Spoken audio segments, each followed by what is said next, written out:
Hello అందరికీ, మేమైతే బయటకొచ్చాము fruits and vegetables అవి తీసుకోవడానికి. సో తీసుకుని అయితే ఇంటికి రిటర్న్ అయిపోయాము.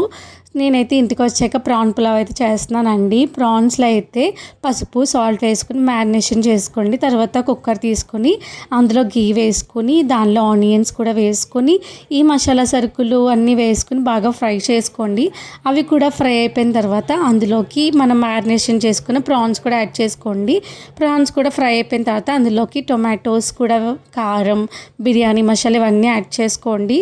అవన్నీ ఫ్రై అయిన తర్వాత బిర్యానీ రైస్ కూడా యాడ్ చేసుకోండి. నేనైతే 2.5 గ్లాసెస్ తీసుకున్నాను.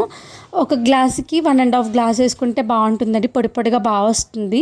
నేనైతే కుక్కర్లో పెట్టేశాను. కుక్కర్లో అయితే బాగా వస్తుందండి, రైస్ కుక్కర్లో. సో చూసారా ఎంత పొడి పొడిగా ఎంత బాగా వచ్చిందో. మా సండే అయితే బ్లాస్ట్ అనమాట. ఈ పులావ్ కన్ఫామ్గా మీరైతే ట్రై చేయండి. Thank you so much for watching. Bye.